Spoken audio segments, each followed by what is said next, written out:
Hey everyone, today I thought I would just talk about some of the different LaserDiscs that I own. My collection's not as big as some other people's, but what's the point of collecting so many LaserDiscs when it's an obsolete format? For the most part, there's some movies that have only been released on VHS and LaserDisc, not DVD or Blu-ray at this point. I actually own one of them that hasn't been on DVD or Blu-ray or even on digital. So, it's not technically obsolete. Some movies are still only on Laserdisc. That'd be a fun list if someone can kind of figure out what's really only on Laserdisc at this point, because that would be the highest quality you can find some of these movies. But for the most part, it's pointless. It was basically done as a way to compete against VHS. VHS was, great because it finally brought movies into the home. But the problem was that they were pretty cheaply put together. It wasn't the best quality. It was sometimes, most of the time, it was full screen, with some exceptions. But most people wanted to go for the full screen, which was kind of a public outcry thing. People wanted the movie to fill the full screen. They didn't want to see the black bars on the bottom and top. Which, pan and scan was kind of an art form in a way. Like, it's kind of a underappreciated art form. You had to take the whole movie and make sure you keep all the information that's important in the square, the 4:3 ratio, in order for the movie to make sense. And you'd have to do that to the whole movie and then produce them on VHSs that would be mass-produced. Some people still bought widescreen, but for the most part, people were buying the pan and scan. And now with widescreen TVs, it's not even like a problem. No one even thinks about it. Everyone's like, oh, why? The movie it doesn't need to be a square anymore. But it's kind of funny because now the opposites happen. There's some older movies that are only 4:3 ratio. They were never widescreen movies, like movies before the 50s. And people will, fill the screen with them. And they'll want to stretch the picture, which it's like now we're doing that same thing again. We're filling the screen because now we don't want black bars on the sides. But it makes everyone look super fat. And some people even do it when the movie's really widescreen. Like if you're watching Ben-Hur and you need to stretch it out suddenly, or zoom it in, however you want to do it. I've heard people complain about that now. So pan and scan is still a thing that people want, but it's just not so prevalent anymore because for the most part every movie is widescreen, where it's 16:9 widescreen, not Super Scope or CinemaScope or anything like that. So no one thinks about, but like pan and scan is still a thing on the internet, especially with like Facebook and movie trailers, and it's pretty ridiculous some of the things they'll do with the trailers because they look just ugly, and you could tell they're not really trying to keep everything in the frame like it was, like for it to make sense. Sometimes even the words are cut off because they'll take it straight from a trailer that was made for like a theater. So pan and scan, the art form has kind of disappeared.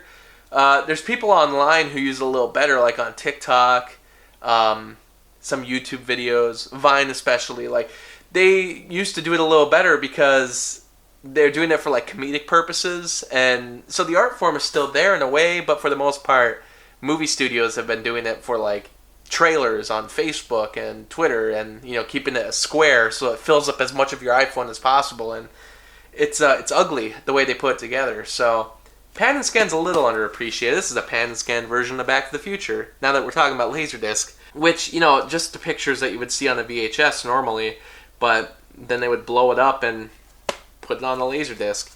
And the LaserDisc itself was just giant. Came in this paper sleeve or plastic sleeve, and look at that. It's just massive.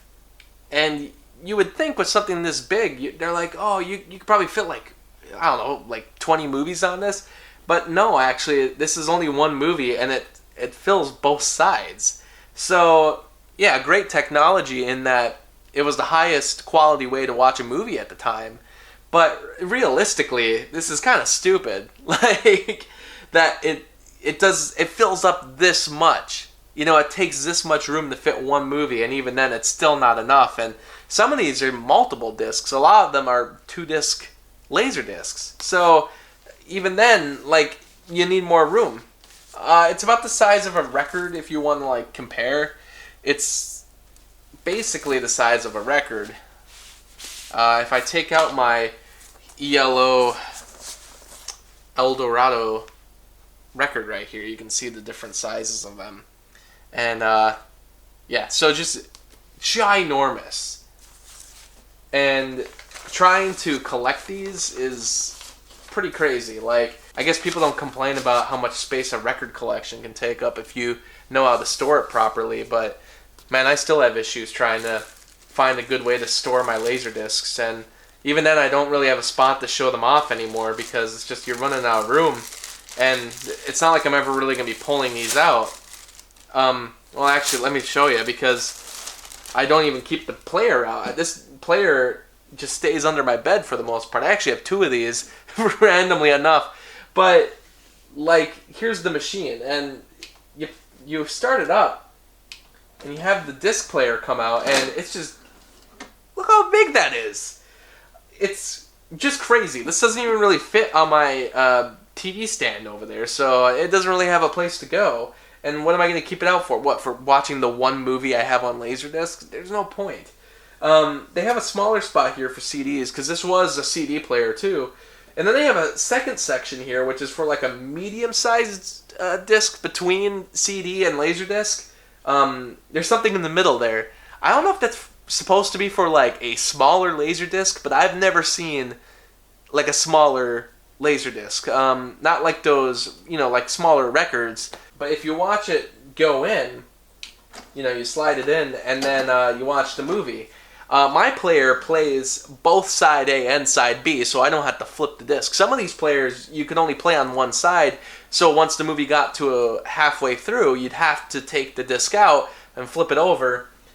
Mine, you don't have to do that. It just plays side B automatically. But if you're watching a movie with two discs, you'd still have to get up and switch to disc, even if you had a player like this. And I've never seen a LaserDisc that can play both the discs. I've never seen that. I would like to see if those actually exist, where you can, if a movie came with two LaserDiscs and you had to put both of them in the machine, so you could just watch all 3 or 4 sides seamlessly without getting up, without taking anything out of the machine. That'd be neat if that kind of LaserDisc player existed. I doubt it does, but that would be kind of a fun thing for some tech wizard out there to mess with to see if he could build it. But I also have the letterboxed edition of it, and as you can see, it's this is how they tried to make it more apparent that this is letterboxed, with the whole top and bottom, and showing that it is literally letterboxed on to the LaserDisc itself. This one is a lot nicer. This I like this cover a lot more. It's a lot more detailed. It doesn't look as ugly as this one. Probably can't tell on the camera, but if you were with me.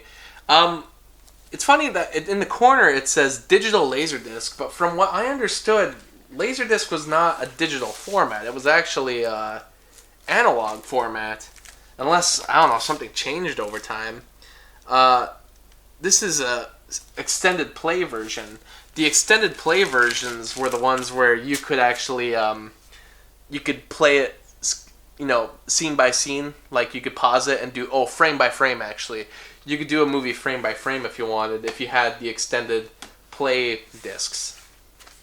Batman. So here's a case where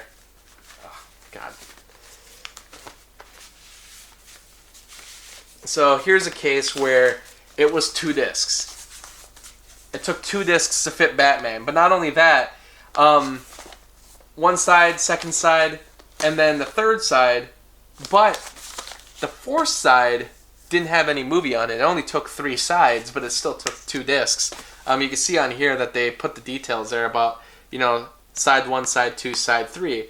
So side 3 was only in there so they could add a little more. And then side 4 wasn't used at all. I don't know if they put trailers or something on it. They probably could, but they probably didn't. But it's kind of funny to me, like, why didn't they just stretch the movie out more? Because wouldn't there be a compression issue? But since it wasn't digital, maybe there weren't compression issues with LaserDisc. I don't really know. But you would imagine that, with like a DVD, there's compression issues if you tried to fit too long of a movie on one disc. But if you spread it out to 2 discs, the compression isn't as bad, and it can give the quality can improve a little more, So imagine that with LaserDisc, but then you stretch it out to 3 sides, but why not stretch it out to 4? Just have less movie on each disc, but stretch it out, and then wouldn't the compression be less? I don't know. I'm not a tech wizard. That'd be kind of fun to look into. E.T., which one of the most important movies ever, I guess. One of Spielberg's best, and not really much to this one. I know there was like a special edition out there of E.T. that was on LaserDisc, which was like the only way you could see the deleted scene with Harrison Ford, if I remember correctly. And Harrison Ford, by the way, Clear and Present Danger. I don't really know why I own this. I think I only bought it because Harrison Ford was on the cover. This was the first way I saw Clear and Present Danger, actually. I own the Blu-ray set now, so... Indiana Jones and the Last Crusade, the letterbox edition, which some of these would call it letterbox, but if you look on this one, they called it letterboxed. So is it letterboxed or is it letterbox? So this movie is just standard what you would get. This is actually 2 discs also, and because of that, they spread it out like this. I've seen records do this, and I don't have many LaserDiscs that do this, but if you're going to stretch it out like this to have like cool artwork, which is neat. I mean, it's cool that they did that with the packaging, because this disc isn't really going to take up much extra room anyway if you split it up like this. It's not like some other really excessive Blu-ray or DVD packaging. But I just kind of wonder, why don't they add some production notes in here, or details, or talk about the movie making? You could have done so much there, and instead you just added 3 pictures, which fine enough.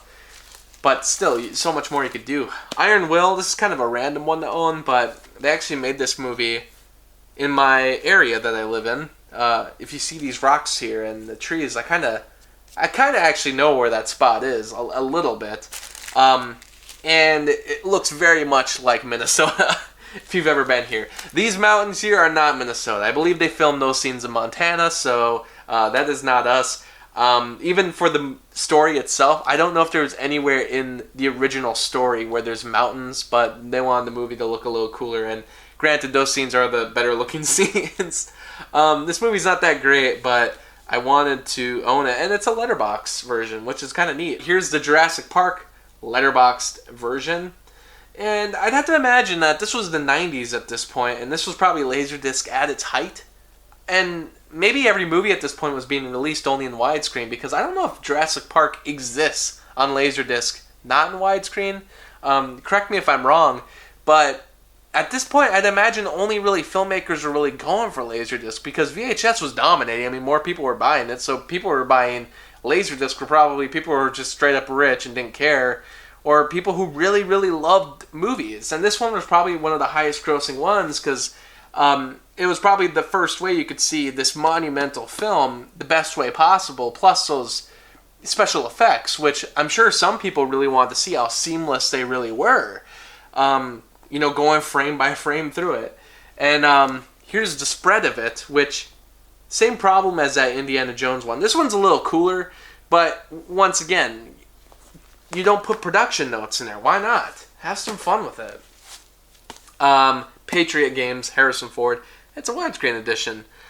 There's not really... I just kind of own these. These Harrison Ford movies are like the only ones where I'm like, I don't really know why I own them, but they were cheap, why not?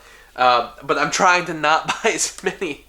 I did not buy this for $39.95. This is a movie that was filmed in Minnesota, and this is the one that it's only available on LaserDisc and VHS, but this is the highest quality way to watch this movie. It is not on DVD. It is not on Blu-ray. It is not even on digital. From what I remember, it's not on Amazon Prime even.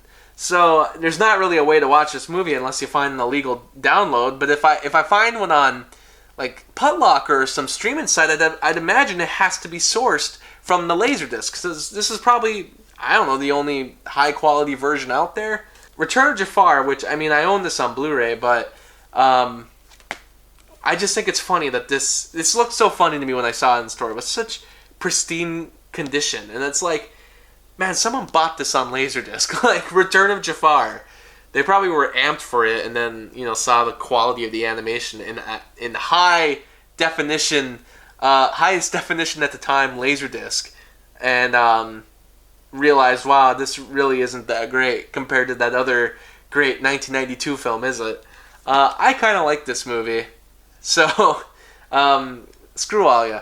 But I'm used to make a joke. This was like one of my favorite movies. It's really not, but I think it's cool to own the LaserDisc of it because I just think it's funny that something like that is on LaserDisc.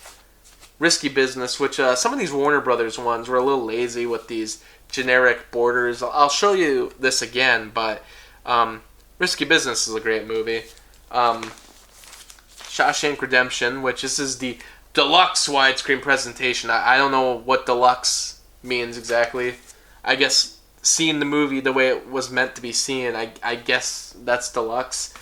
This is also on 2 discs, but the nice thing about this is there's production notes. Isn't that nice? And really small letters because they tried to put as much as they could on here. Good for them. This one doesn't have a spread, but this is a case where they probably could have done it. That is a great movie, obviously. Still number 1 on IMDb's top 250 list. Speed.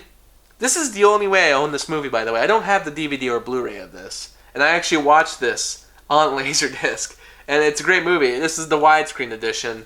They didn't call it letterbox. I don't really know why some studios chose one way and some chose the other. But Superman, the movie, and as you can tell, there's that border again. And if you compare it to the Risky Business one, yeah, some of these were just a little lazy because it's just the same border, but they changed the color of it. So, I don't know. And these are pretty standard the way they would put these together. But I know there's different versions out there of Superman on LaserDisc. So if I ever see a different version, I'd like to get it.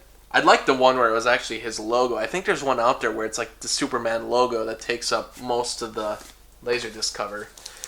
Toy Story on Letterbox. On a Letterbox LaserDisc. This is just pretty much the cover and the back cover of the VHS that I'm sure everyone has seen in their lifetime. Presented in the director's chosen aspect ratio. And I think the scene selection is exactly how the scene selection still is on the Blu-ray and DVD. So kind of weird that the influence of LaserDisc still kind of exists. And of course Wayne's World, which this was like the first LaserDisc that I own.